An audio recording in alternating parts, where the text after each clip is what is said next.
Ahoj, vítam vás pri novom videorecepte.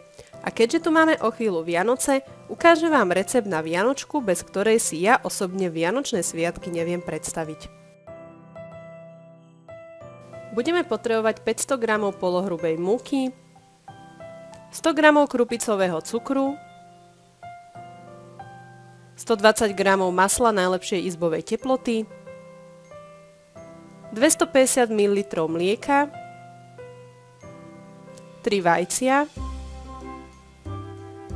2 hrste hrozienok namočených v rume, sušenú citrónovú kôru, droždie, vanilkový cukor a plátky mandlí. Do misky si dáme polohrubú múku, prisypeme k nej droždie, krupicový cukor, vanilkový cukor a približne 2 lyžičky citrónovej kôry. Všetko si spolu premiešame. Ďalej pridáme 2 vajíčka, maslo a postupne prilievame mlieko a spracovávame cesto. Ja som najskôr prepracovávala takto vareškou v miske a potom ďalej vlastne spracovávala rukami a dobre premiesila na pracovnej ploche. Takto vymiesené cesto si dáme do misky, posypeme troškou múky, prikryjeme a dáme kysnúť na teplé miesto na 3 až 4 hodiny. Po uplynutí tejto doby si do cesta zapracujeme hrozienka, premiesíme a dáme opäť na teplé miesto kysnúť približne na takú hodinku.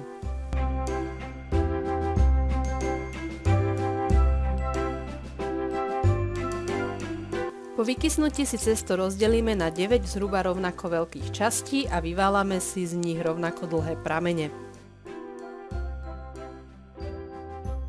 Z prvých 4 si upletieme spodnú časť, snažila som sa vám celý postup takto ukázať.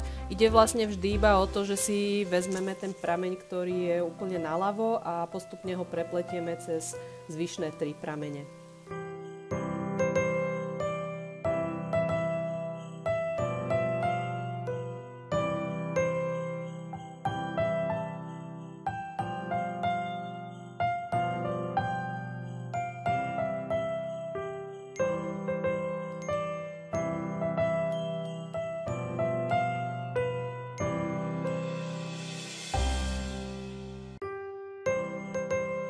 Prenesieme opatrne na plech a po celej dĺžke pritlačíme a sploštíme.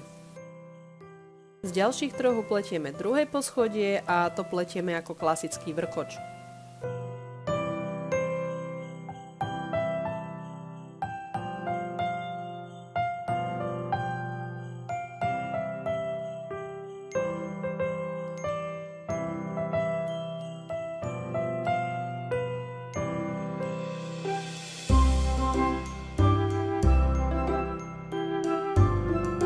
Keď máme hotovo, prenesieme na prvé poschodie a opäť pritlačíme. A na vrch položíme stočené 2 pramene, ktoré nám ostali.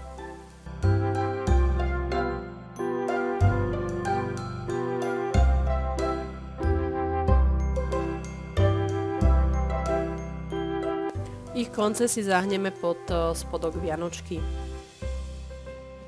Do vianočky zapichneme špajdle, aby sa nám nerozchádzala a necháme ju ešte pol hodinu kysnúť na plechu. Vianočku ďalej potrieme rozšľahaným vajíčkom a posypeme mandlami.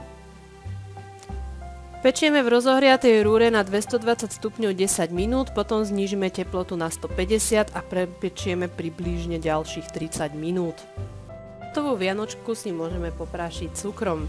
Ja dúfam, že sa vám tento recept páčil, pokiaľ ho budete skúšať, určite mi dajte vedieť, ako sa vám vianočka podarila a ďakujem vám za zhliadnutie a budem sa tešiť opäť pri nejakom ďalšom videu. Ahoj!